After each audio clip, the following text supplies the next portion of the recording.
I wanted to talk about the U.S. men's national team and how they did in October. I know that I did not drop any preview and predictions video.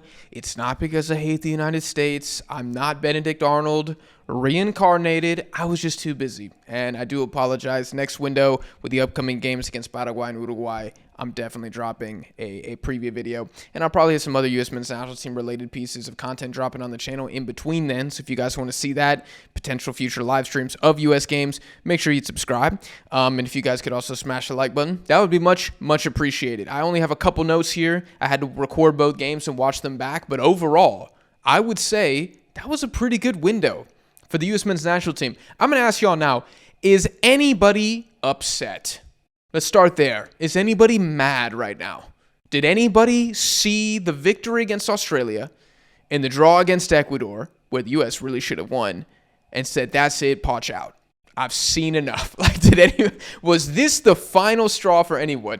That would be crazy, but I've been surprised before.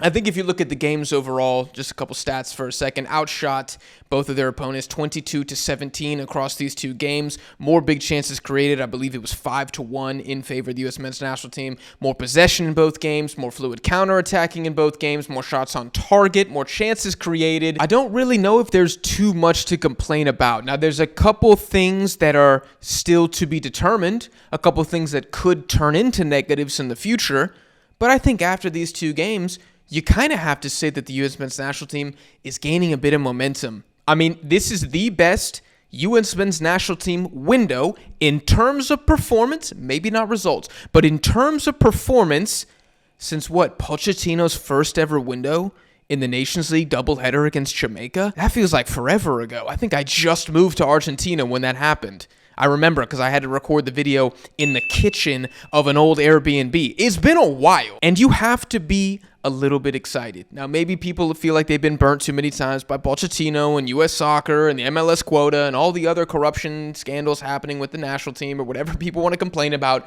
but you have to be feeling at least a little bit better. I have a couple talking points, and the first one is about the forwards for the U.S. men's national team.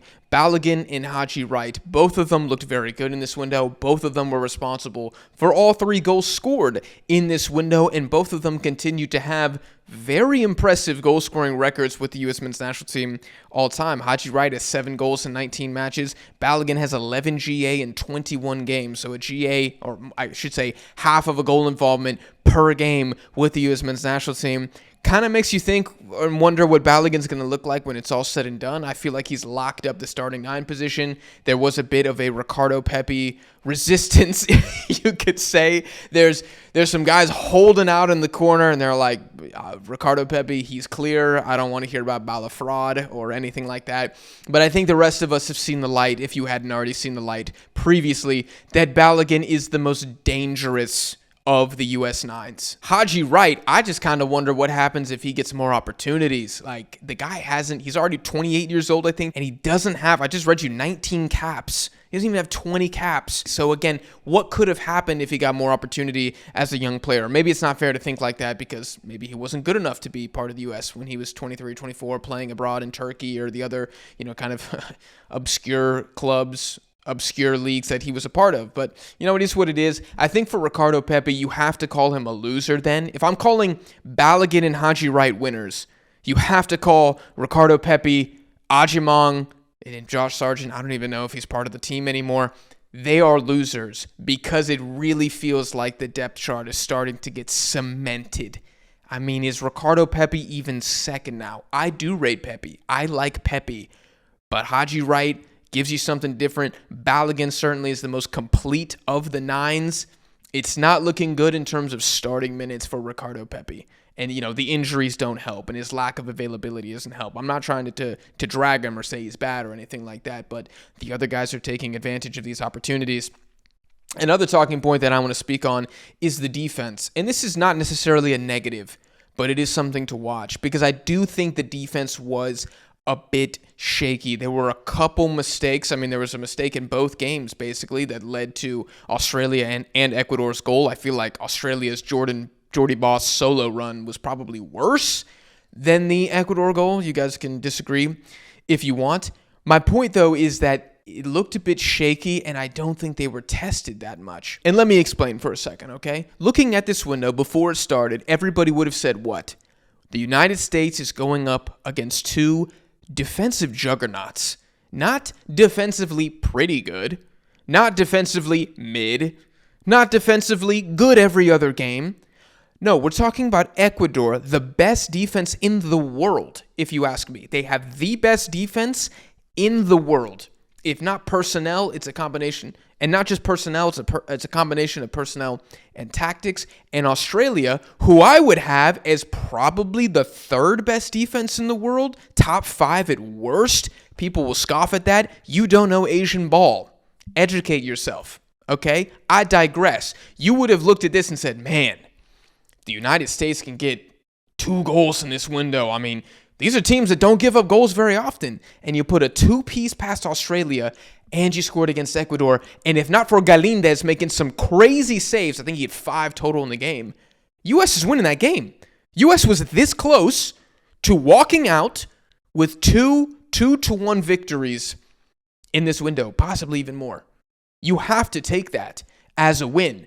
What's ironic and why I'm giving this whole backstory is that it was the defense that you would have predicted to have not been tested that much. Because I can tell you, Australia, they don't have a lot going forward. Ecuador, they have talented players, but they don't have goal scorers outside of Ener Valencia. That has always been the Achilles heel of this entire Ecuadorian generation. They are still searching for the support for Ener Valencia. So everyone was probably expecting a really tough day at the office for the offense and a pretty chill day at the office for the defense. And it kind of was the opposite. Not that the U.S. defense was cut up. I wouldn't say that.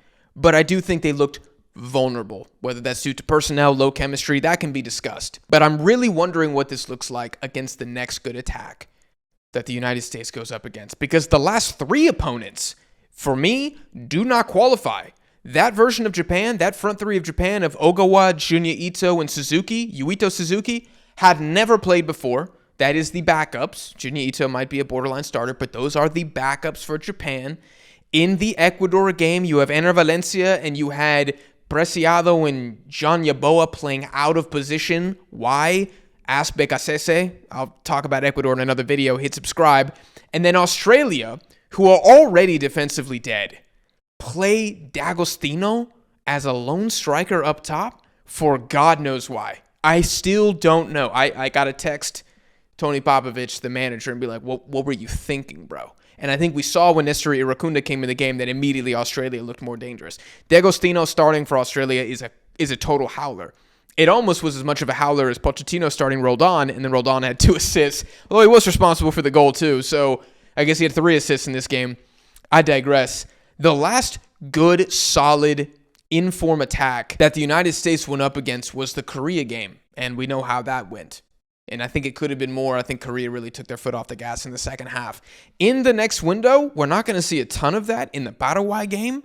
Uruguay will be a bit more of an interesting opponent. And I'm not saying Paraguay will be easy. Paraguay scored 2 goals against Japan away in Tokyo and probably should have scored at least 1 goal against South Korea in Korea. So I think the Paraguayans will be thinking they can at least get 1. Again, hit subscribe. I'll do a future in-depth preview of the U.S. games in November because I've watched Paraguay and Uruguay quite extensively as well. It's just a question mark on the field for the U.S. men's national team. And I'm not foreseeing doom. I'm not a prophet of despair. I think that the more reps these guys get together in the new formation, more on that in 10 seconds, I think they will get better. You just have to think that if some of these mistakes were made against a Argentina, against a Brazil, against a Colombia, against Morocco, against a Senegal, teams with good firepower, Cape Verde even, shout out to them qualifying, that the U.S. is going to be punished more than Australia and Ecuador are able to do. Again, they just want one kind of, not even negative, just a point. Let's all talk about it in the comments down below. And the last thing I have is, I spoke on this earlier, but momentum is clearly building for this team. And I would consider this 3 good performances in a row. I know I said that wasn't Japan's starting 11. It wasn't. It was entirely rotated. That's not the United States problem. It's not the United States problem. Japan, if you want to rotate, then you lose.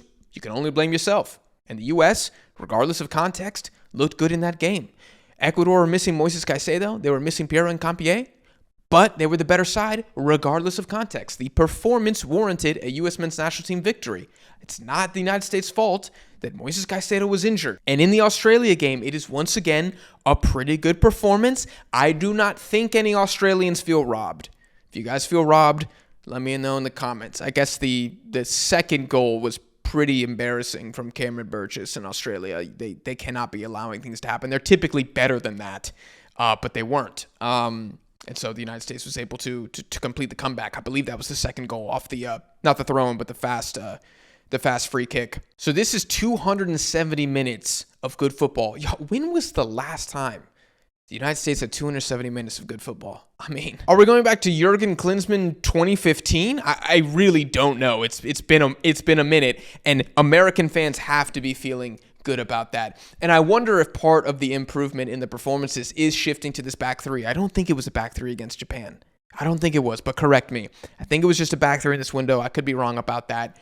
But I think that might be the way going forward. And you have to think with a fully fit Jedi and a fully fit Dest, it could be really scary. And in that back three setup with the wing backs, you're going to have cover for Serginho Dest, who, yes, he likes to get forward. He's not great defensively. You have cover for him. If Max Arston, should he get more minutes in the future for the U.S. men's national team, there's also cover for him. You have cover for Tim Ream and his athletic deficiencies. The back three allows him to use his best attributes, which is awareness and intelligence and distribution, to full effect without him getting isolated one-on-one.